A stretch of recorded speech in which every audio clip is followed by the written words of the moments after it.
Hey, Survivor. Welcome to episode 105 of the Vibrant Survivor podcast.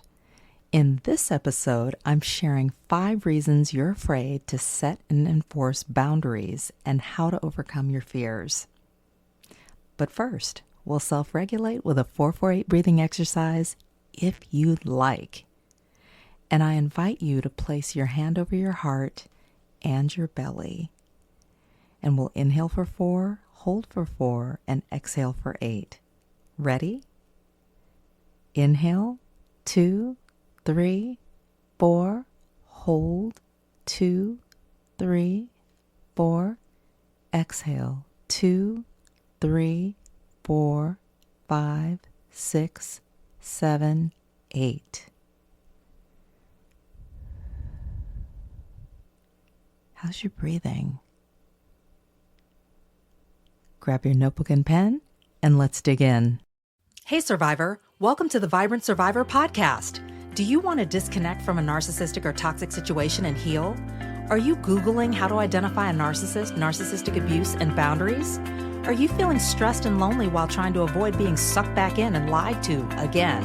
Hey, I'm Lesley. As a busy wife and mom, I fell for the lies and manipulations of narcissists. I wasted my time, talents, and money on users who kept moving the goalposts. I wanted real relationships and business opportunities and to enjoy life with my family. Instead, I struggled with anxiety, panic attacks, and insomnia, and I couldn't trust my body or anybody until I took a holistic approach to healing. In this podcast, you'll find tips for healthy living, trauma healing, and boundaries so that you'll have the freedom, confidence, and inner peace to respond, not react, after narcissistic abuse. Take a deep breath in, let it out slowly, and just relax. This time's for you. Hey, Survivor, do you want to heal after narcissistic abuse? Come and join me in a closure coaching session. This is a 1-hour, one-on-one coaching call that's going to help you disconnect from dysfunction, create your own closure, and begin a long-lasting journey of healing, step by step. Head right now to closurecoachingsession.com. Survivor, as you're learning to identify, navigate, and heal from narcissistic and toxic relationships, it's important to own your part in the situation, including any dysfunctional dynamics. After all, you were likely taught and trained to tolerate certain behaviors, and you may also have been handled or dealt with or interacted with or treated a certain way that reinforced a certain sense of value or low self-worth, and as a result, tolerance of dysfunctional behaviors and dynamics in relationships. Now, you can't control others, but you can control yourself. Right now, I'm reading this book called Good Boundaries and Goodbyes by Lisa TerKeurst, and it is so good, especially for people pleasers. Is it just me? And I got this insight. I've been using the book for daily devotionals and doing soap notes in my wellness journal. And I got this insight that I have a pattern of chasing after people to clear the air, to clear my name, and make sure that I'm in good standing with them. And just even coming to that realization has been a game changer. I'm literally catching myself midstream wrestling with the discomfort of declining the chase and saying less. Can you relate? So this holiday season, you may be around family, friends, coworkers, and other people who you're afraid to say no to for whatever reason, and you need to prepare yourself accordingly. Here are 5 reasons you're afraid to set and reinforce boundaries and what to do about it. Number 1, fear of rejection. Boundaries can feel risky, especially if you've been taught, trained to tolerate or to prioritize, rather, other people's approval. And narcissistic relationships in particular can reinforce this idea that love and acceptance are at a cost, and you, survivor, would be the sacrificial lamb in that equation. So in this case, you could reframe rejection and use it as a filter and allow it to help you find people who are your people, who respect you and support you. Number 2, fear of saying no.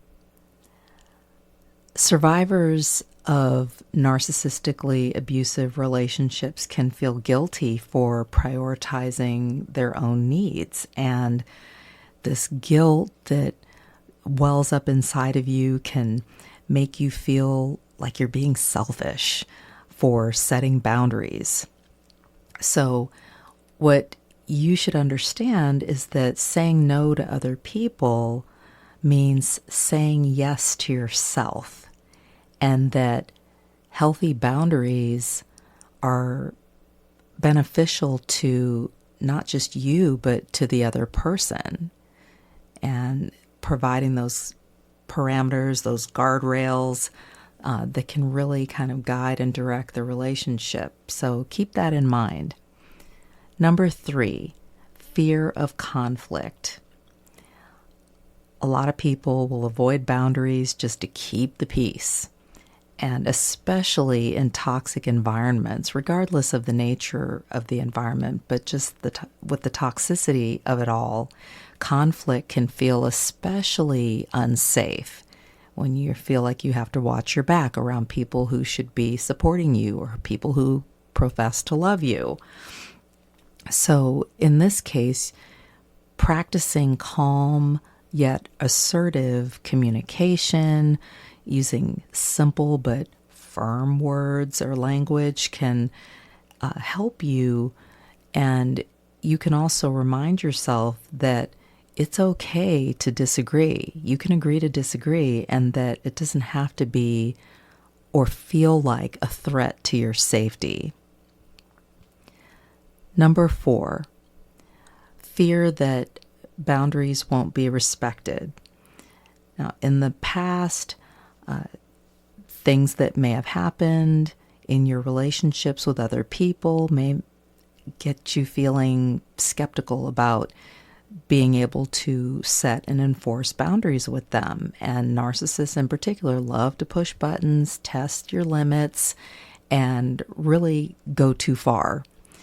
So you can help that by reinforcing your boundaries on a consistent basis and just remembering that it's about you deciding what you will and won't tolerate. It's not about controlling or punishing other people. Number 5, fear that your needs won't be met.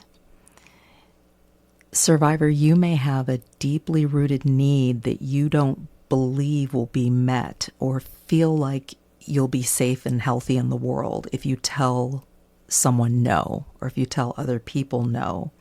So you may say and do more as a form of people pleasing. Been there. And narcissists love people pleasers. So you should dig deep. Take this opportunity to dig deep and reflect on what you're really afraid of on a deeper level and why. You may think, oh, I'm afraid that the relationship's going to fall apart, or that I'm going to be made out to be the bad guy, or whatever the case may be. But what's going on a deeper level, even besides that? And boundaries, keep in mind, will free you up to be able to prioritize your health and well-being so that you can fulfill your purpose in life. Let's recap 5 reasons you're afraid to set and reinforce boundaries. Number 1, fear of rejection. Number 2, fear of saying no. Number 3, fear of conflict. Number 4, fear that your boundaries won't be respected. And number 5, fear that your needs won't be met. Remember, set your boundaries. You need them. as an act of self-love and freedom. Thanks for tuning in. I hope this empowers you to conquer your fears around setting and holding boundaries. Take care, and I'll talk to you soon. If this podcast has helped you understand who and what you're dealing with, sharpen your discernment, and move forward on your healing journey, share it with another survivor. Help me help others by leaving a review for the show. And let's connect on social. Take a screenshot, share it in your IG stories, find and tag me at The Vibrant Survivor, and I'll share your post too. I look forward to connecting with you on IG and seeing you back here. You're not alone and you're not crazy. Know who you're dealing with, know who you are. Take care, and I'll meet you back here next week. Bye-bye.